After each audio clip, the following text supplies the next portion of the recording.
Hi, welcome to T Minus Retirement, the podcast where we help launch your retirement into orbit. I'm Jay Cole. I'm Dustin Watts. And I'm Brian Owen. In today's video, we wanted just to recap not only the end of the second quarter, and man, what a quarter it was. Just so much has happened just within these past couple months, but we also wanted to do a half year recap as well within just the market and events that have taken place, and just have a good conversation just surrounding that. I don't know about you guys, but I don't think we've ever seen a quarter in the market with so many ups and downs, and it feels like we're always being left on a cliffhanger, so to speak, and we had all these events going on, and now that we sit at the end of the quarter, right back at all-time highs, almost doing a round trip from where we started. It's kind of hard to believe that we've experienced everything that we did in just a short couple of months. I know. And then also too, just the amount of news and different news events that have happened over these couple months. It's I'm sure people, the big thing, at the start of this quarter was these new tariffs that Trump had imposed, and that's what really started the whole shockwave within the market. And it's kind of like you said, Dustin, we're coming full circle, and now that's back in the news again as these certain tariff extensions are starting to come to a deadline next week. Well, and I don't know if it's just you, but it seems like things they move so quickly these days, and there's probably a lot of reasons for that. But we get news that comes out, the market sells off aggressively, and then something changes, and it's like the market's right back to where it was, and that's all in the span of a few days, it feels like. And it doesn't seem like that happened 10, 20, 30 years ago. I don't know if that's a new phenomenon, but it definitely feels like these events are just happening so quickly. It almost leaves you no time to react. Yeah. It's like a whipsaw or a whiplash effect. I've said this many times in other episodes. I think one of the biggest reasons of that is just because of the modern day that we live in. We get news of anything happening instantly, right when it happens. And depending on the size of the news or the event, it could cause some type of effect within the market. Well, let's maybe recap, the events that did take place. Unless you were living under a rock, you probably know them. But I think when we list them out, there's a lot of stuff that happened in just a short period of time. So like Jay mentioned, we had the tariff announcement April 2nd. That immediately caused markets, which were already off their highs from February, that caused markets to really plunge for, I don't know, what was it, a week? But a week and a half. Yeah. During that time, we had a 20% decline, intraday from the top. So we had a technical bear market in a very short period of time. That seemed to, move on rather quickly once it looked like, okay, there was flexibility in the tariffs. Obviously, the poster board that was shown on April 2nd, I think was for some shock and awe. I think we can say that now because a lot of the rates have moved as far as what the actual tariffs are. Because remember, there's still tariffs in place, even though we're back at all-time highs. So, but I think there's been some give and take, and some countries have wanted to make deals. Some have, some are still in progress. We'll see. I know there's another deadline here in July. Was it the 9th, Jay? No, I think it's the 11th. Okay. Well, one of those days where, we'll see what happens. But so we had all of that take place.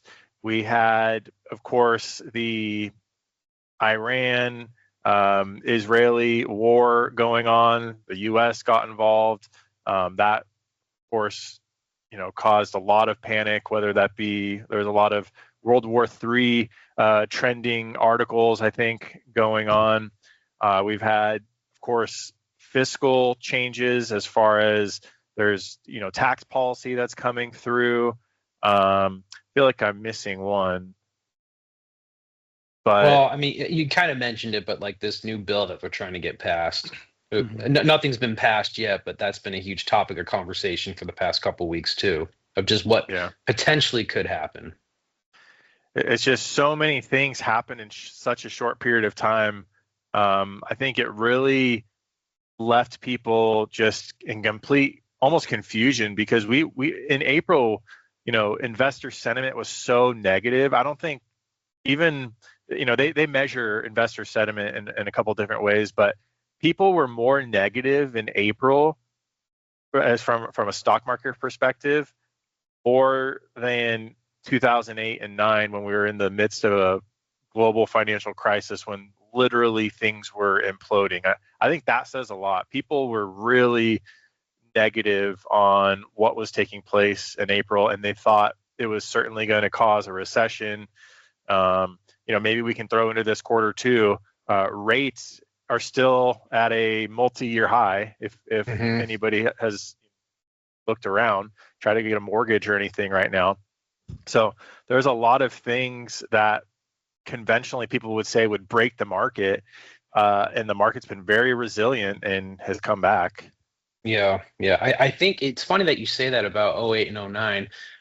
When that happened, that was such a huge catastrophic thing. And I still talk to people that always bring that up whenever an event like April or even like COVID happened, or even 2022, when it was not really that good of a year for the market. People always go back to '08 and '09.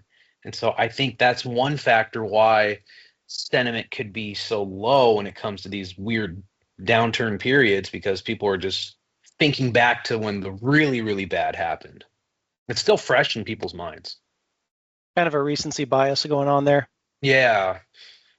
Yeah. Well, there's a little bit of that like gambler's fallacy too, where you know you see a market, let's just say, have year after year of good returns, and you think, oh, it's got to be this year where we see the big one. And I think there's a little bit of that takes place too because we've had good returns over the last couple of years. 2022 was a bad year for the market, but in big picture, we've hit these all-time highs over the last few years multiple times, and we've kept going higher and higher. And so that gambler's fallacy is like, well, we got to have the huge decline, we got to have the crash, we got to have whatever, and it doesn't usually, those big declines don't happen all that often. I did see a study. I don't have the numbers here to share, but I found it really interesting. You actually had a higher return over a 10-year period if you were only to invest at all-time highs rather than like dollar cost averaging, which nobody would think that, right? If you're always investing Right. at an all-time high, most people would say, oh, well, you were right before a crash. But in a bull market, you're going to have new highs. You're going to have all these different sectors and stocks doing well and going up, and that's what we were experiencing. I think we can say we're in a bull market for sure. Yeah. Dustin, that's a very good point because a lot of times people read in the news that oh, this market's overvalued, it's overvalued, and so there's a little bit of fear that holds people back from wanting to be invested. But you can probably explain, what we are, like you said, is this relates to a bull market. This is a trend that we're in, and being overvalued kind of becomes like a little bit of a momentary misnomer. Well, yeah, I mean, there's so many ways to measure value, and yes, Mhm. there are things that are overvalued by traditional metrics, but that doesn't mean that tomorrow, the next quarter, or even the next year that is going to correct. Right. Things can remain at a high value for a longer period of time than most people think. And also, a lot of times, like Nvidia, for example, has a very big PE and it grows into that PE. So the PE actually comes Mhm. down because their earnings growth and their earnings power has gone up. So they might have a really high PE one month, they deliver exceptional earnings, and that PE comes down. That doesn't mean that the stock had to come down for that to happen, right? There's two components there, price and earnings. Well, if earnings go up, then the PE would come down if price remains constant. So, Yeah. you can there's ways that can be corrected and it not be a crash in the market. Yeah. Well, Doesn't. yeah. Oh, yeah. Go ahead. I was going to say, didn't you have just some charts you wanted to go through? Yeah, I wanted to look at this first one here. So this is a chart that's going to show different sectors in the market, and it's for the second quarter of 2025. At the top here, you can see technology was the top performer at almost 23% return over that time. The worst performer was energy at down 8.5%, and you can see everything in between there. The S&P looks like it was up 10.57% over that time, and the NASDAQ 100, which has more technology in it, was up almost 17%. One thing that I was surprised by was healthcare. That was down 7.24% over the quarter. Why I was kind of surprised about that was healthcare,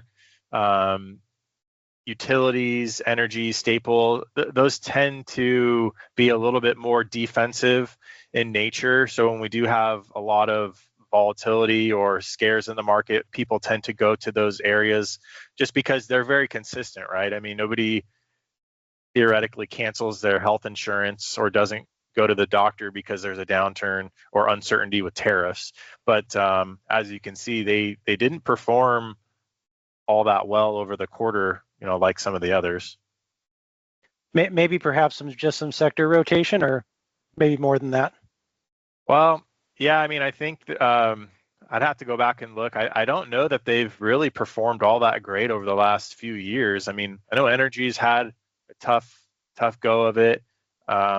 We did see a spike, of course, in energy with the whole Middle East conflict. It's just a very cyclical, some of those sectors, and I know for sure at some point their time will come, but it wasn't this quarter. Yeah. I want one thing too, financials. So you can see that XLF, that's the Spiders financial sector, up 5.5%. I really feel like financials have been a sleeper as far as providing good return, when a lot of people have been quick to want to be away from financials, things like JP Morgan and we'll say the banks, but there's a lot more that goes into that. Things like insurance, reinsurance, wealth managers. I mean, they're kind of all in that group, and they've been performing very well. Some might say that's because of interest rates being higher. Maybe they're making a little bit more of a spread. The big banks. I know all of our insurance has gone up, so I know the insurers are doing well, but people talk kind of negatively about that sector, and it's been performing well. I'll share another one here.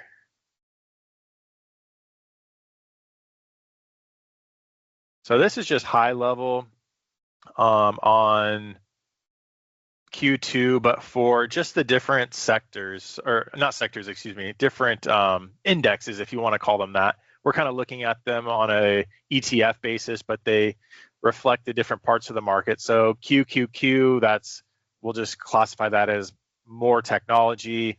SPY, that's going to be the S&P 500. GLD, that's gold. Gold positive on the quarter. On my next chart here, we'll look at gold's had an amazing year.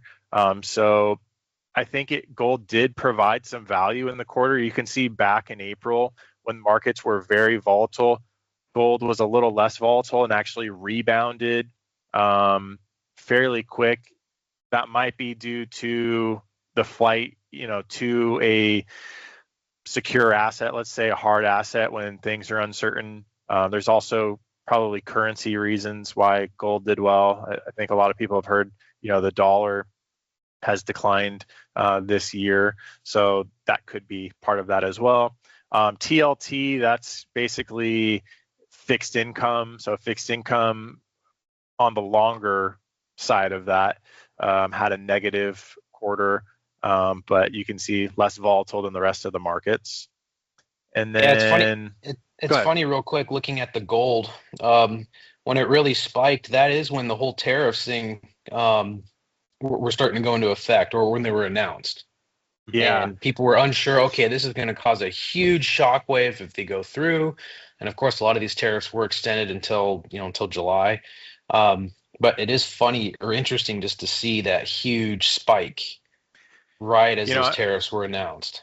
yeah, and I'm not a currency expert by any means, but that maybe the currency has some to do with that as well, just because when the tariff were announced, you saw that flight to other parts of the world, and the dollar declines. So it's kind of like the inverse of that, right? So Right. gold appreciated during that time. This one you might find interesting too. So this is for the first half. And again, we're looking at an index type of level. Gold, I mean, has had a just stellar year at Hmm. almost 26% return, much more than the market. Now, it took gold a lot of years to get up to these all-time highs, but it has a lot of momentum to it. And again, QQQ up a little over 8% on the year, S&P 500 about 6% on the year.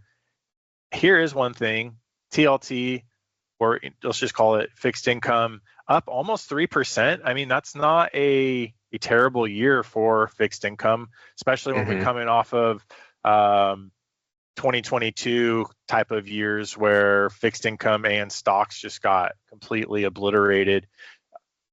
Fixed income does have a little bit, it's off to a better start, let's just say, in a year like this when Yeah. rates are higher. I think the yield on fixed income has been better than years past. There'll be a lot of question as to what does the Fed do going into the end of the year, and that will have a big impact on what happens in fixed income. Hmm. Yeah. I don't know. I kind of feel like, if we had to look into the end of the year, I really feel like the market has quite a bit of momentum at this point. There's a little bit of that FOMO out there, the fear of missing out, because people were so negative in April, and I think it got a lot of people off sides. So I really wouldn't be surprised for this market to kind of keep surprising people into the end of the year. Yeah. I think it looks like the Fed is being more and more pressured into finally making a rate cut. I don't think it's going to be a big one, but by all their metrics, realistically, they probably should be cutting by now. They've been a little reluctant to. I think probably for some external forces have kind of changed some traditional thinking. Right, the Fed's supposed to be watching inflation and employment, and inflation is down certainly from where it was. Employment is really held in there. So why we're this tight in monetary policy, I don't know, but I think we're probably going to see a little bit of leeway here at their next meeting, but that would be helpful for some fixed income as well. Yeah. I think overall, looking at just how the year's been, this is a good reason why it's so important to have a diversified portfolio. And you can tweak how much of a diversification you want. If there's the classic 60-40, 60% stocks, 40% bonds. Yeah, if you're younger or can weather more aggressively, then you can up the equities, or vice versa if you're wanting to be more conservative. But this is really important why you should be in some type of a diverse portfolio, because in those downturns, you never want to panic, sell, make those rash decisions when it's downturn of a market, and then the market within the matter of a month or two just turns around and goes back up, and you just missed out on that, and now you're still in the negative, and it's like the FOMO of like, okay, well, when do I get back in? Whereas Yeah.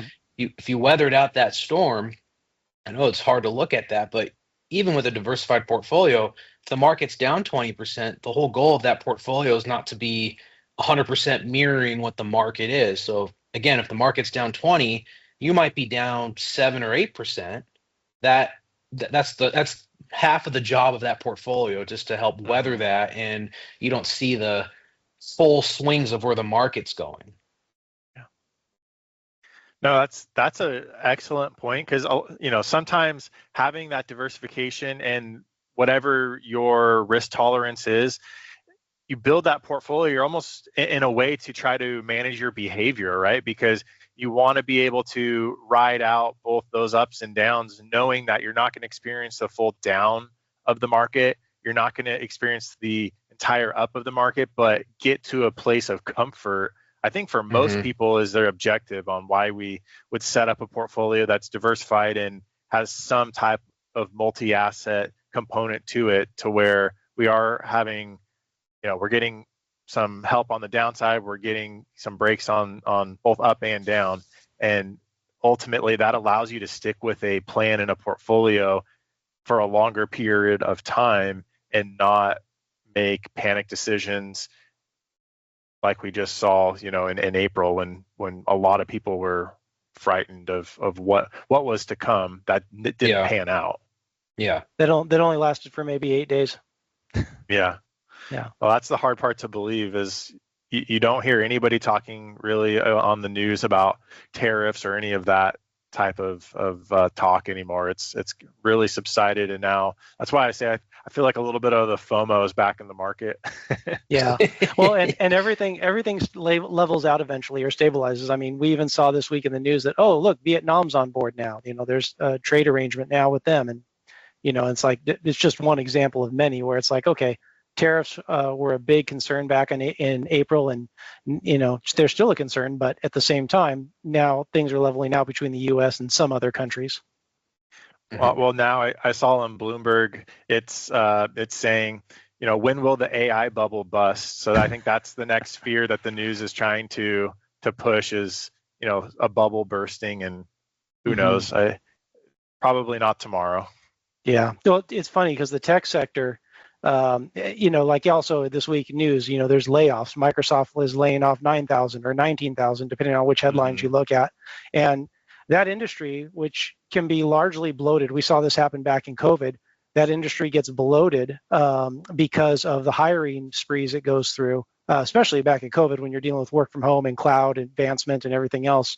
But then eventually, that bloat levels out. Some of that workforce is let go for you to, serve in other areas of the market. And then basically, you see for lack of a better word, a rebound that takes place when there's momentary highs and lows, and then level out, and, things go back to normal with advancement.